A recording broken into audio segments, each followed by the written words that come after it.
দাগনভূঞা উপজেলার তুলাতুলি এলাকায় পরিবেশ অধিদপ্তরের ছাড়পত্র না থাকায় RLB-1, RLB-2 নামের ব্রিকফিল্ড উচ্ছেদ করা হয়েছে। অন্যদিকে দুধমুখা সিরাজ ব্রিকফিল্ড 20 লক্ষ টাকা এবং দাগনভূঞা ব্রিকফিল্ডে 10 লক্ষ টাকা জরিমানা করা হয়।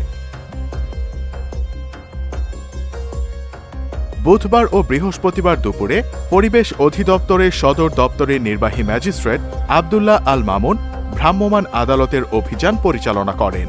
পরিবেশ অধিদপ্তর সূত্র জানায়, তুলাতুলি এলাকায় LRB-1, LRB-2 ব্রিকফিল্ড পরিবেশ অধিদপ্তরের ছাড়পত্র না নিয়েই দীর্ঘদিন থেকে ইট প্রস্তুত ও বিক্রি করে আসছে। এতে পরিবেশ অধিদপ্তর বারবার নোটিশ দিয়ে ইট উৎপাদন বন্ধ করার নির্দেশ দিলেও তা অমান্য করেছে মালিকপক্ষ। গতকাল বুধবার দুপুরে পরিবেশ অধিদপ্তরের মহাপরিচালক কার্যালয়ের নির্বাহী ম্যাজিস্ট্রেট আব্দুল্লাহ আল মামুন, সেনাবাহিনী, পুলিশ, ফায়ার সার্ভিস ও ফেনী পরিবেশ অধিদপ্তরের উপপরিচালক শওকত আরা কলি, সহকারী পরিচালক তানভীর হোসেনের সমন্বয়ে একটি টিম অভিযান চালিয়ে RLB-2 ভাটায় উৎপাদনের আগুন নেভানো ও ইট প্রস্তুতের সকল কার্যক্রম ভেঙে দেন।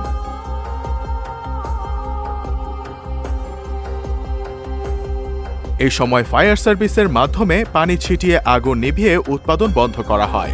পরিবেশ অধিদপ্তরের উপপরিচালক শওকত আরা কলি জানান, পরিবেশ অধিদপ্তরের মহাপরিচালকের নির্দেশনা মোতাবেক নির্বাহী ম্যাজিস্ট্রেট আব্দুল্লাহ আল মামুন ভ্রাম্যমাণ আদালতের অভিযান চালিয়ে RLB-2 নামের আরেকটি ব্রিকফিল্ড উচ্ছেদ করেছেন।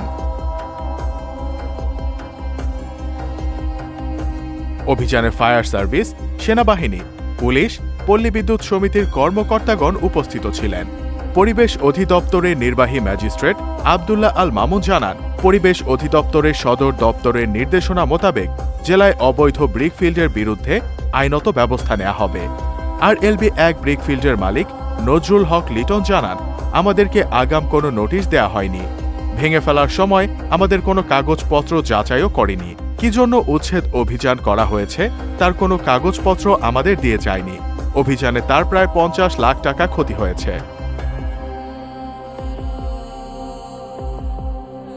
RLB-2 ব্রিকফিল্ডের মালিক আব্দুর রহমান একই কথা বলেন।